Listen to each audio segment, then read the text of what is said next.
Hello, boys and girls of the Lewis Carroll Society of North America. So good to see all of you. Thank you so much for your support of my August in Wonderland series. It really means a lot that all of you seem to have enjoyed it, for those of you who watched it. Now, as a capper to my little presentation here, I was asked to look at the 1970 French adaptation that apparently not a lot of people had heard of, including me, I have to say. I had not included it in my lineup because I never heard of it, but it's from the 70s, it's in French, and I'm sure it's going to be wondrous and fantastical because it's Alice in Wonderland. I mean, what could possibly go wrong?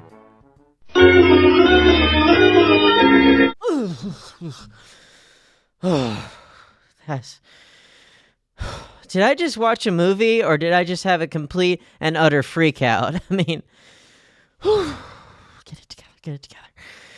Okay, so describing this movie is like warfare, okay? It's like vast stretches of boredom punctuated by moments of sheer terror. You did this on purpose to me, didn't you? You wanted to watch me suffer. Well, guess what? If I'm going down, I'm taking you with me, so strap in, bitches. This is Alice in Wonderland 1970.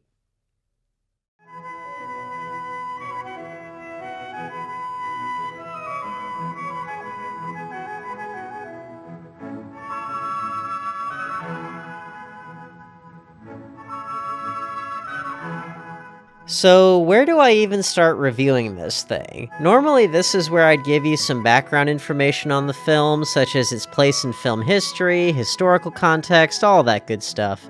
But guess what? There's barely any information about this film online. IMDb says nothing about it other than the fact that it exists. Yeah, thanks for nothing, you incompetent, mentally deficient bizwhackers! Bizwhack, something foolish or silly that is said in order to amuse someone. Ecstatic. One of the only resources I was able to find online when I was researching this film was from the Lewis Carroll Society of North America!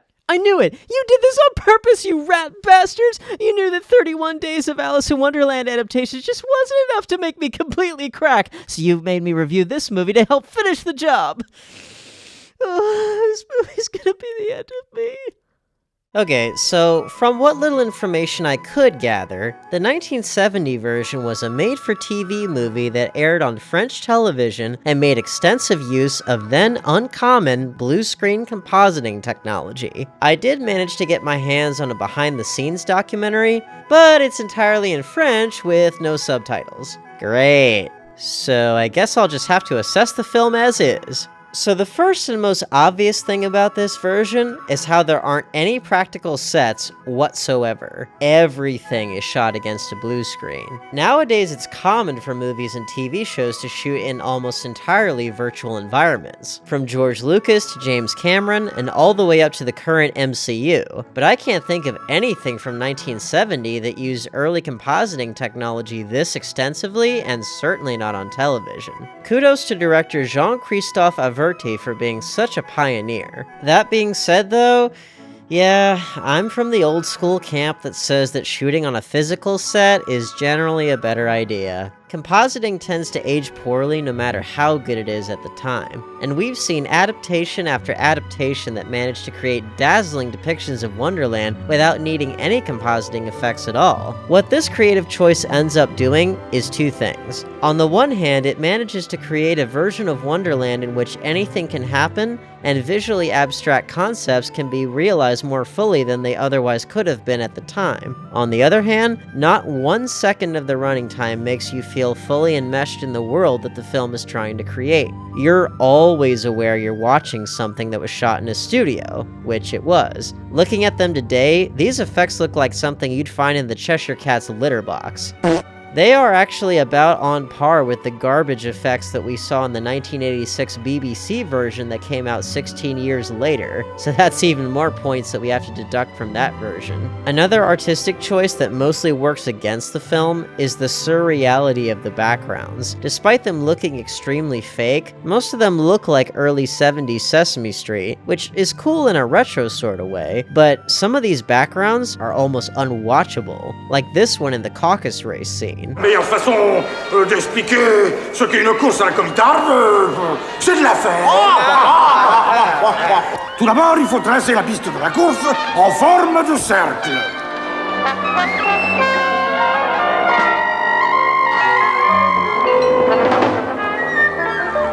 Are your eyes bleeding yet? Like I said before, the great strength of shooting the film this way is that Wonderland can be as fantastical and bizarre as you could possibly want. And yet, that's where this film really suffers. Instead of fooling the eyes of the viewers, or at the very least intriguing them, the visuals of the movie fluctuate between taking you out of the immersion, giving you a splitting headache, or scaring the bejesus out of you. Just as soon as you think you've settled into another comfortably boring section, some horrific Crayola nightmare rears its ugly head! Cut away from that! Those are the things that upset me. Another major distraction of the blue screen compositing is how often the characters, especially Alice, will address their dialogue directly to the camera. And they do this a lot, not breaking eye contact with the audience where it would otherwise make sense to. I mean, seriously, who would want to just sit and watch someone yelling at a camera the entire time? Nobody, that's who!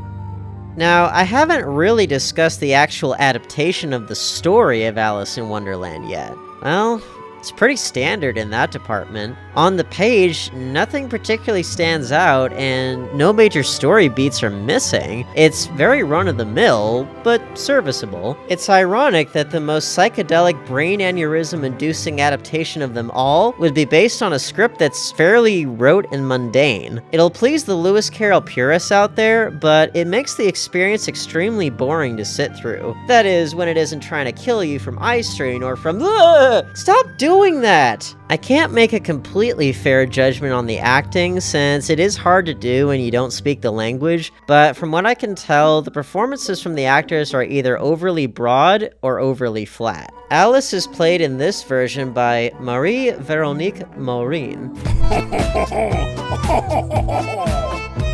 And she is very ill-tempered in this version. She's less polite and less willing to take all the craziness being thrown at her than other Alices we've seen. That's different, at least.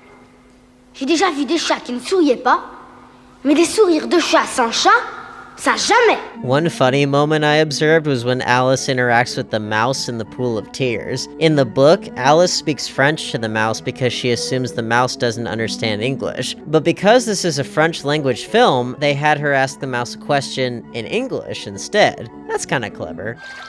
Where is my cat? Oh, pardon!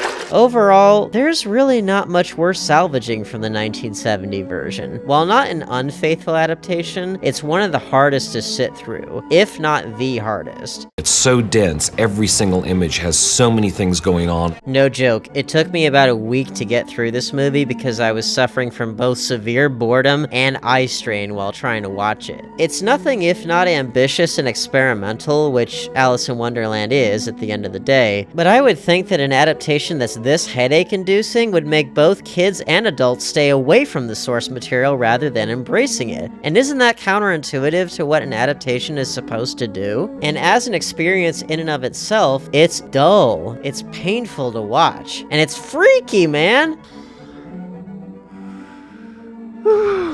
Well, folks, there you have it. The 1970 French version of Alice in Wonderland. This is it. This is the one that finally broke me. I'm losing my sight. I'm losing my mind. Wish somebody would tell me I'm fine. C'est si doux de la dorloter. Et puis elle attrape les souris comme pas une.